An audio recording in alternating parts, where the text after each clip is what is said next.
que curam, palavras que dão vida. Brotam da boca ungida pela graça revestida. Não são lanças que ferem e nem setas que destroem, mas rios de esperança que fluem, que constrói. Como Naftali, livres a cantar. Trazemos no peito a vontade de anunciar. Que cada palavra seja luz que conduz. Formosa e eterna, revelando Jesus. Somos Naftales, portadores de palavras bonitas e de boas notícias. Então, prepare o coração, pois agora começará a nossa pregação.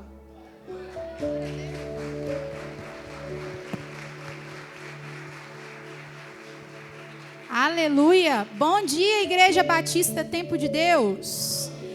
Tudo bem? Quem está feliz com Jesus aí? Amém. Antes da gente entrar na palavra, eu gostaria de dar alguns recados importantes.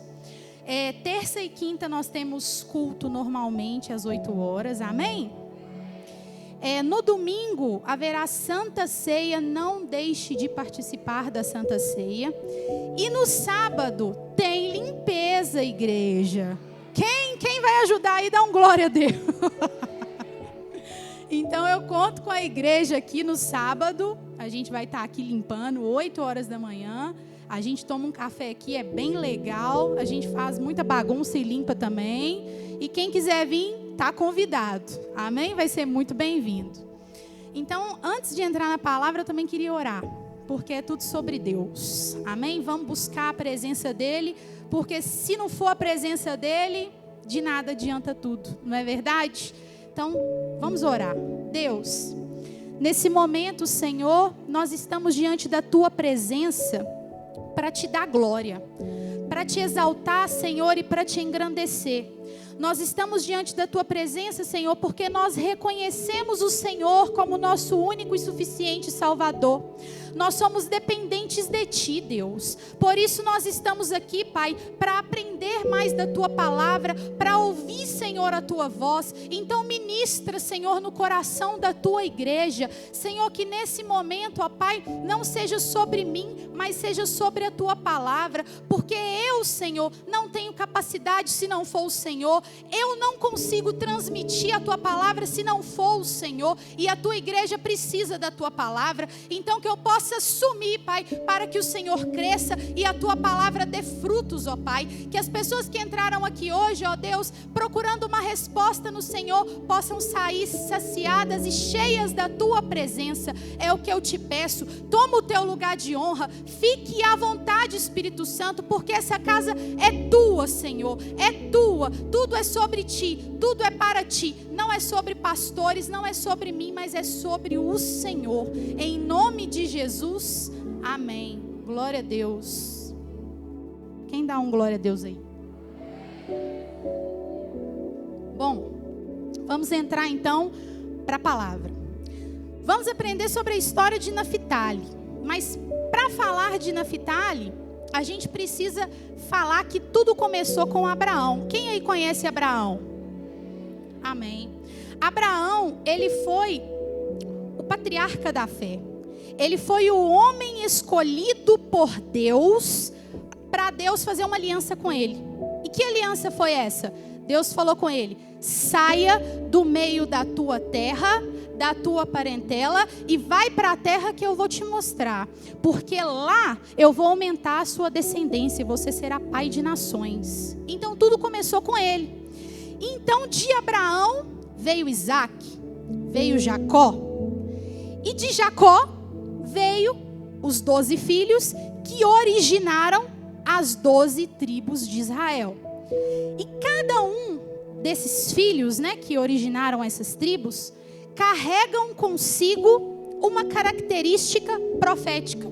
Cada um carrega consigo uma característica do relacionamento do homem com Deus. Cada um tem em si esse propósito diferente. E antes da gente entrarmos em Naftali, vamos relembrar de forma breve aqui sobre os filhos que antecederam Naftali. Quem aqui tem acompanhado o trabalho da igreja, a gente tem feito, em cada departamento da igreja está sendo responsável por explicar, por organizar um culto de cada tribo para que a gente possa aprender melhor sobre as tribos. Então, no primeiro culto foi falado sobre o primeiro filho, que foi Rúben.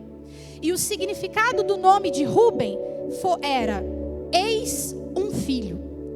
Esse significado simboliza força, mas também simboliza instabilidade e perda do direito da primogenitura por causa do quê? Do pecado. Então, o primeiro filho já não agradou muito a Deus.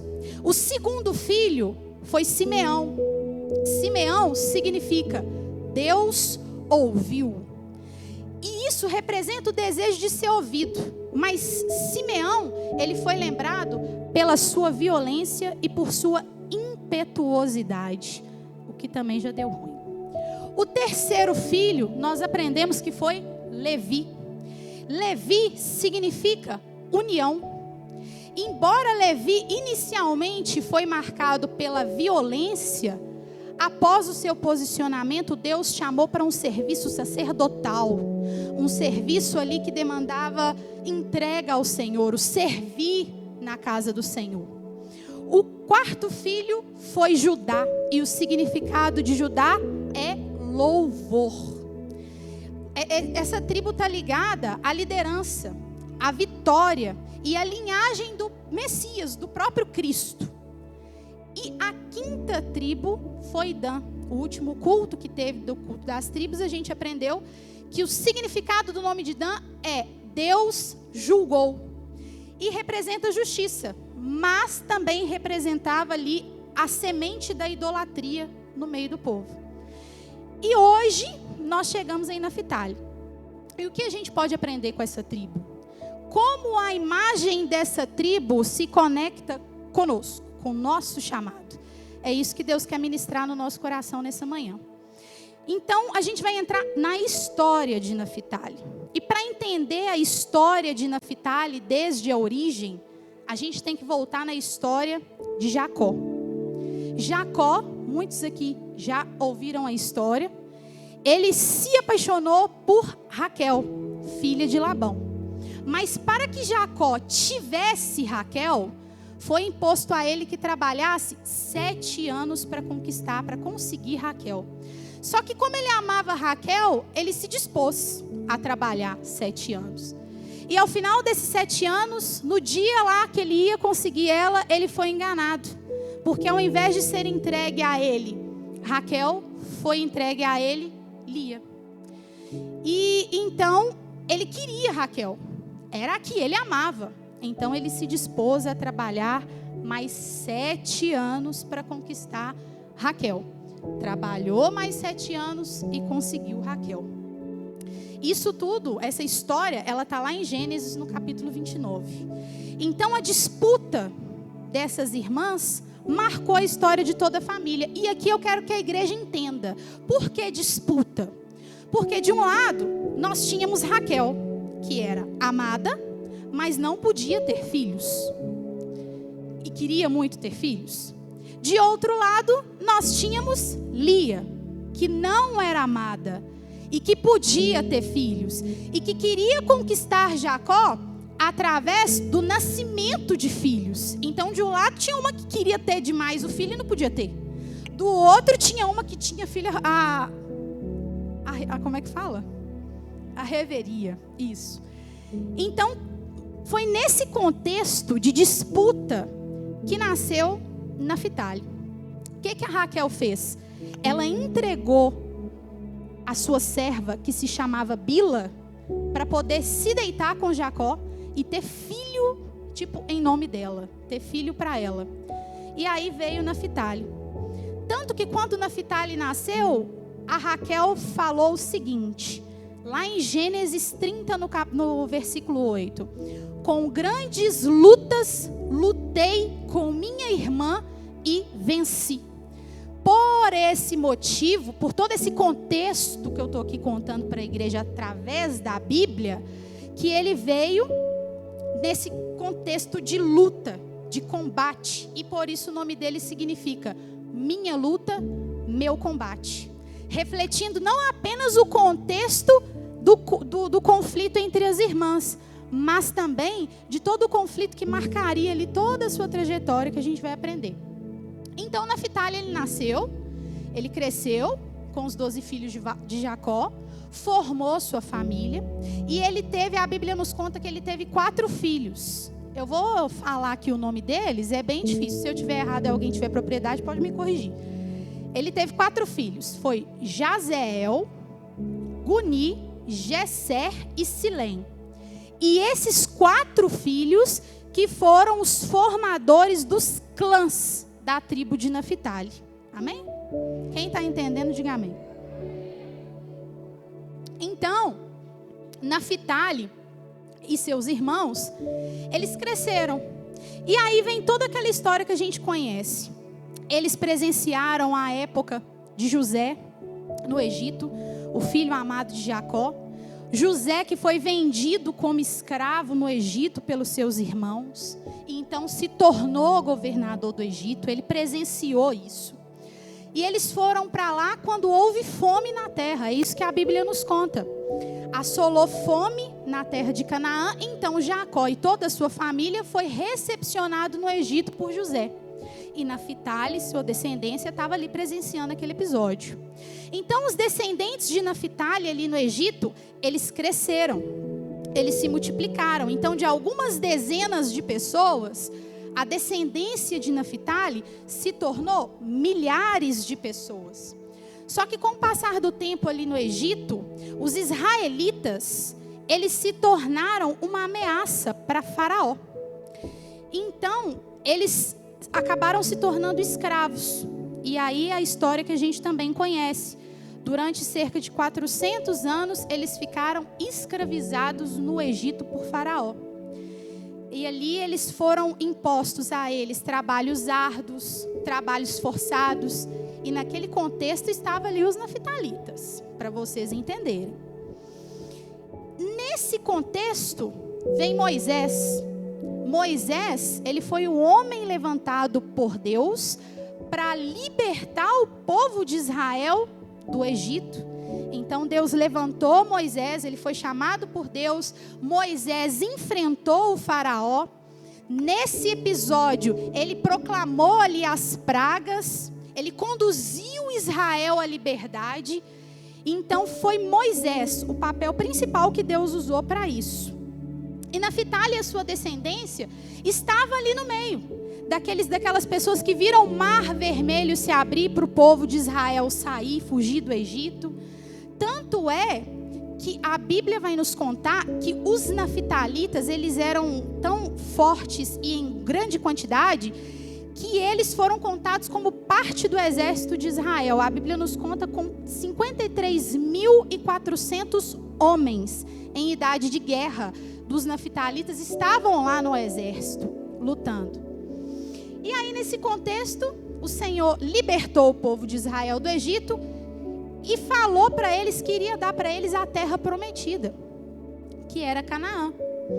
Então, através da vida de Moisés e sob a liderança de Josué, Israel entrou em Canaã. Então, quando eles entraram na terra prometida, os naftalitas receberam ali uma porção de terra. E é importante a gente falar disso, porque a gente está aprendendo sobre a tribo de Naftali, amém?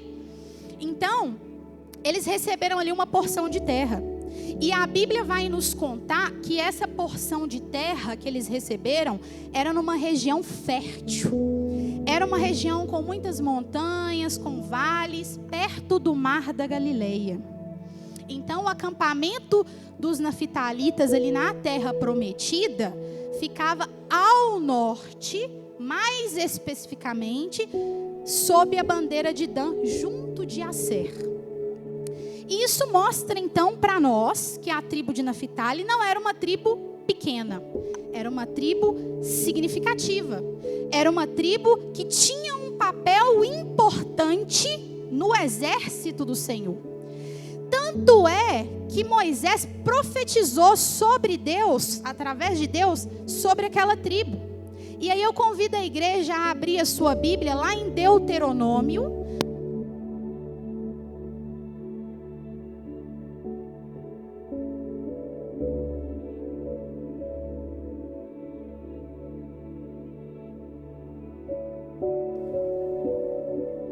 Oi?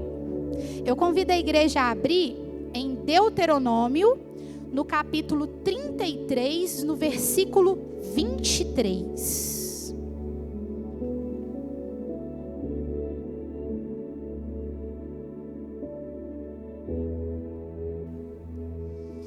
Diz assim a palavra de Deus: Ó Naftali, farto de favores e cheio da bênção do Senhor, possui o ocidente e o sul.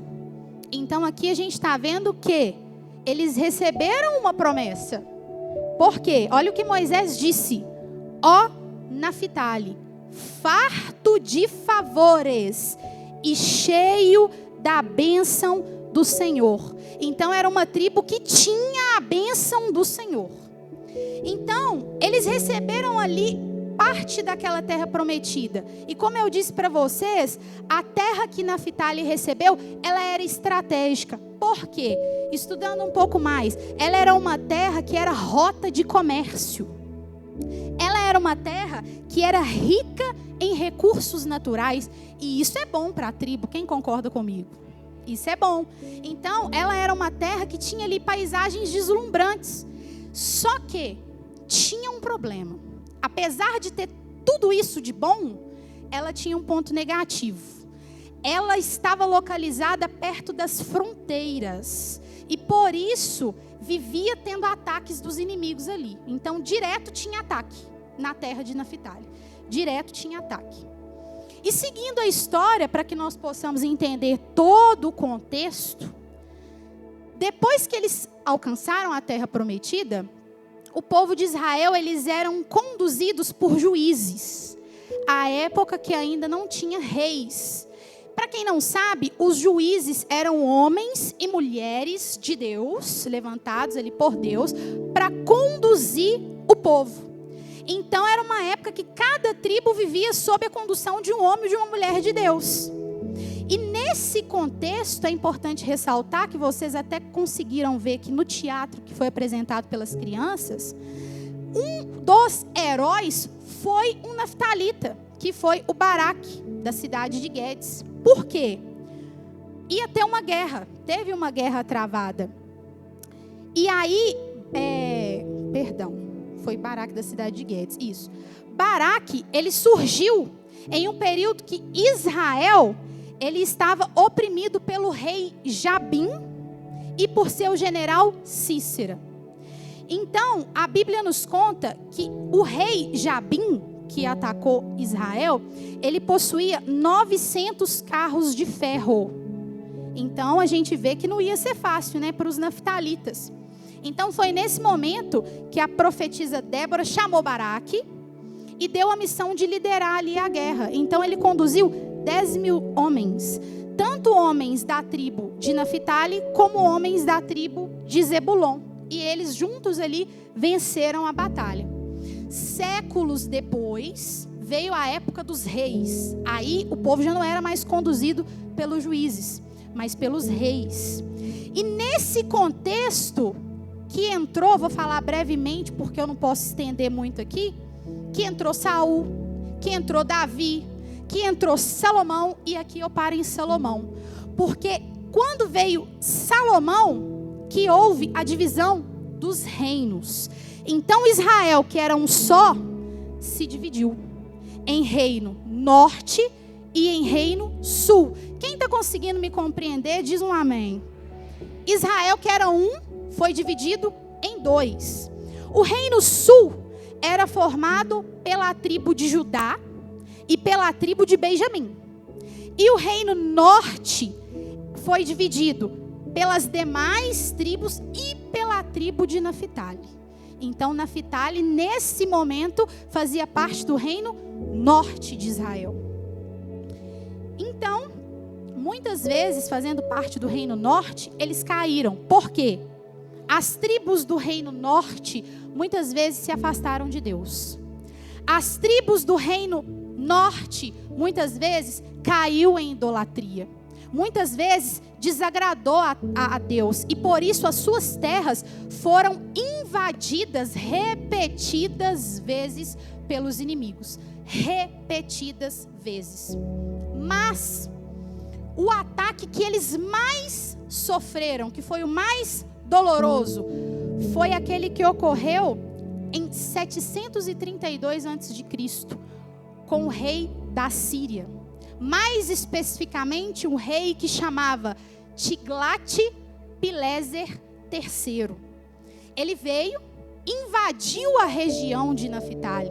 Então aquela terra que era linda, que era boa, que era produtiva, foi invadida, foi saqueada pelos assírios.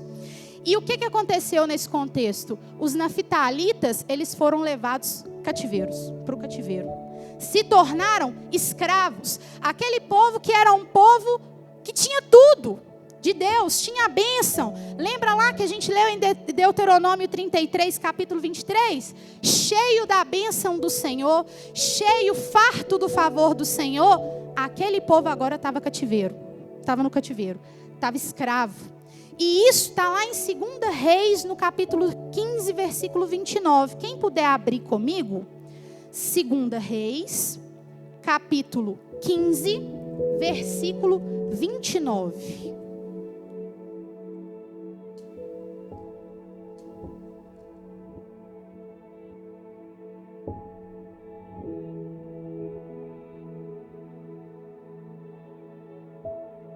Todos encontraram?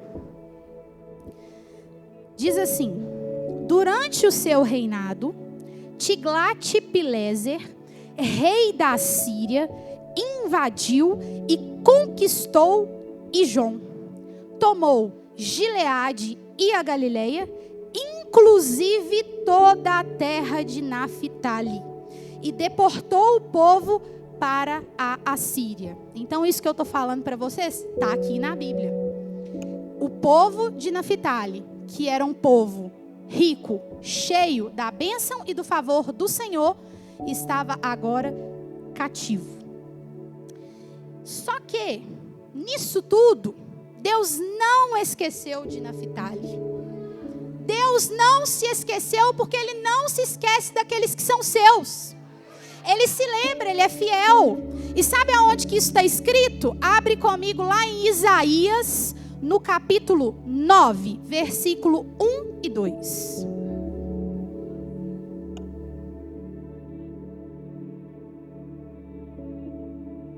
Lá em Isaías, no capítulo 9, versículo 1 e 2, diz assim: mas para a terra de Zebulon e a terra de Naftali, nos últimos tempos, Deus encherá de glória o caminho do mar, além do Jordão, a Galileia das nações.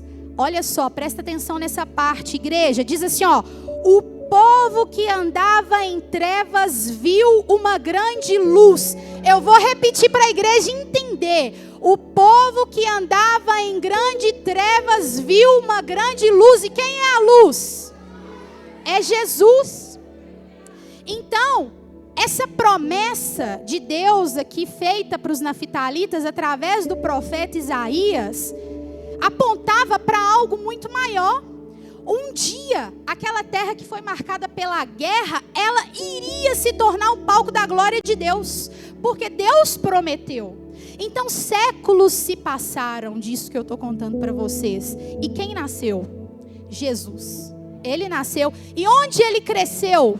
Na Galileia. É na Galileia que era território de quem? Dos naftalitas. Foi lá que a luz nasceu e cresceu, exatamente no território dos naftalitas.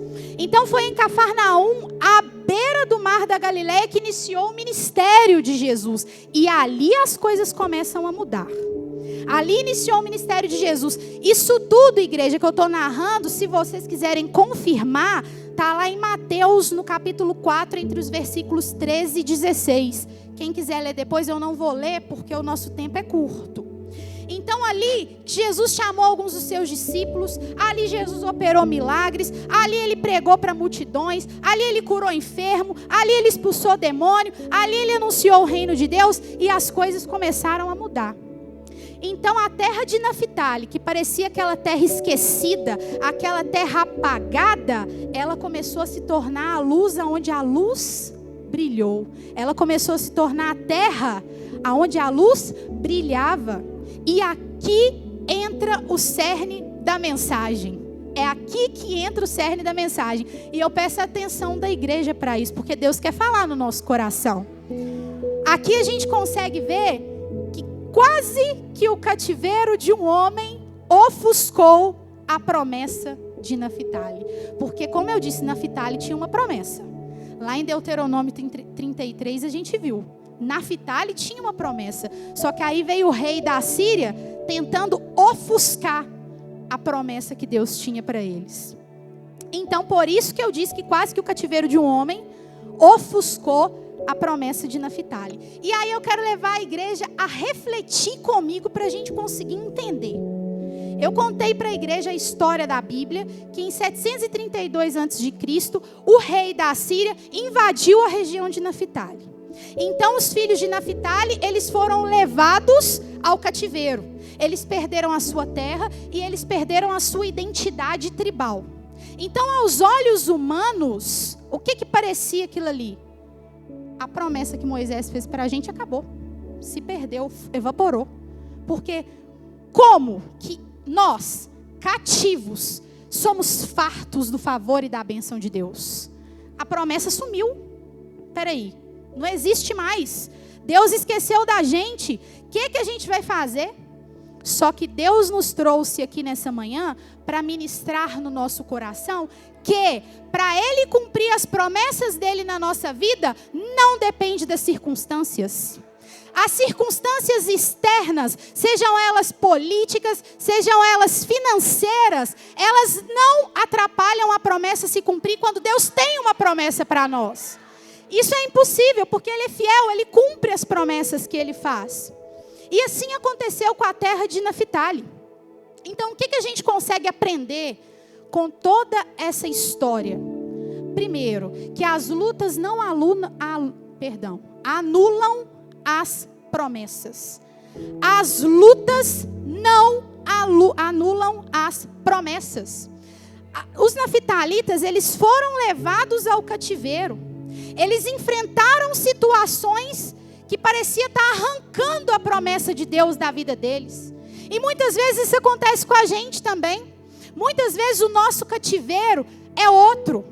Muitas vezes o nosso cativeiro pode ser uma enfermidade inesperada. O nosso cativeiro pode ser uma perda financeira. O nosso cativeiro pode ser uma porta fechada. Ou uma decepção com pessoas, por que não? E às vezes a gente pensa, será que a promessa de Deus vai se cumprir comigo? Olha o cativeiro que eu estou vivendo. Olha o que eu estou passando. Será que Deus se esqueceu daquilo que Ele me prometeu? Só que Deus está nos mostrando através da história da tribo de Naftali que nem o cativeiro mais cruel consegue apagar a promessa dele para nós. Não consegue, porque Ele é fiel. Então, se você tem promessas de Deus, não as enterre por causa do cativeiro que você está vivendo. Se você tem promessas de Deus, não as esqueça por causa de um momento difícil que você está vivendo. Porque a promessa de Deus, ela vai se cumprir. O que parece um cativeiro, muitas vezes é só um capítulo que você está passando, não é o fim da história. A promessa de Deus, ela vai chegar. A gente consegue aprender também que o inimigo, ele pode atrasar o cumprimento da promessa, mas ele não pode impedir. Só que aqui tem um detalhe. O inimigo, ele vai atrasar quando nós dermos brecha. E aí muitas vezes a gente não alcança a promessa de Deus por causa das nossas brechas, os nossos erros, os nossos desacertos.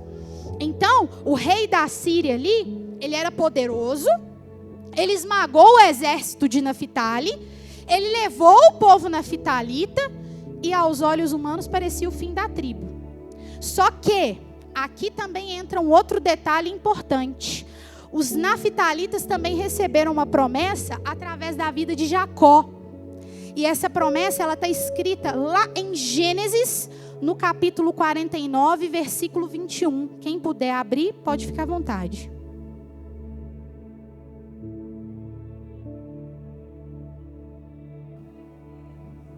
Lá em Gênesis, no capítulo 49, versículo 21, diz assim: Naftali é uma gazela solta. Ele profere palavras formosas. Vou repetir para que a igreja consiga compreender. Naftali é uma gazela solta.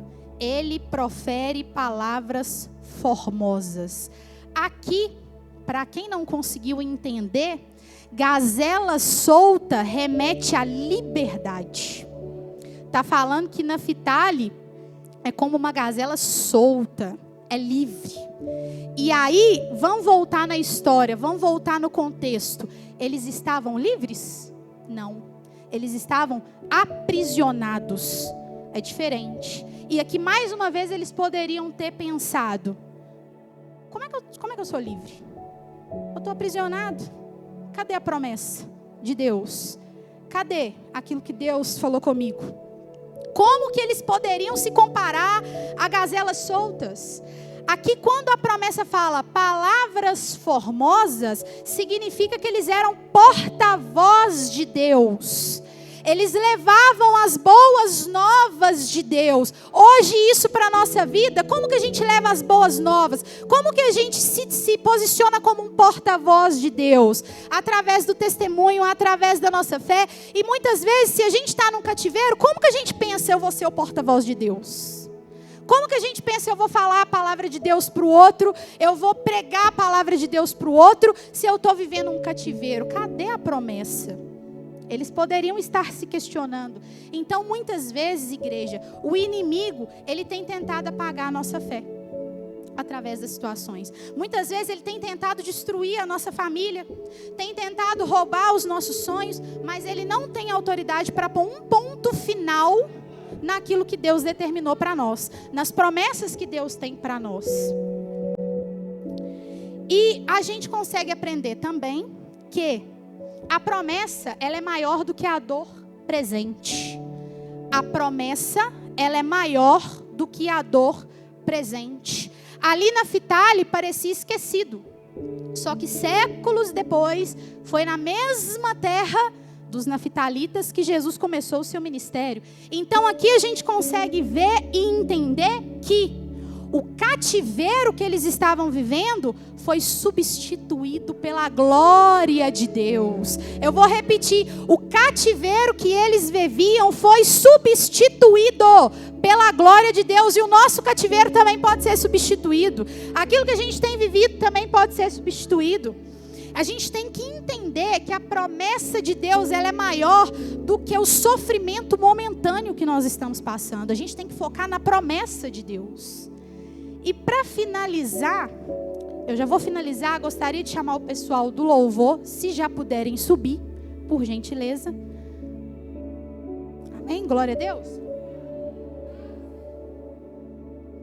Para finalizar, a gente consegue aprender com a história que o lugar da vergonha pode ser o lugar da glória.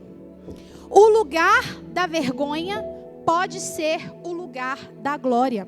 A terra de Naftali, ela foi invadida, ela foi humilhada pela invasão. Mas foi ali que Cristo se mostrou a luz do mundo. A luz do mundo. Então, muitas vezes, Deus escolhe o lugar da vergonha para manifestar a glória dele. E muitas vezes aquilo que a gente tem passado, os nossos cativeiros, eles são permissão do Senhor para que o Senhor trabalhe em nós áreas na nossa vida. Às vezes Deus está permitindo esse cativeiro porque Ele quer te colocar em lugares mais altos.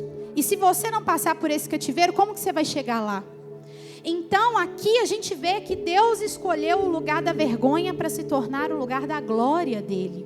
Então o mesmo Deus pode transformar sua área de maior dor na área de maior manifestação do poder dele.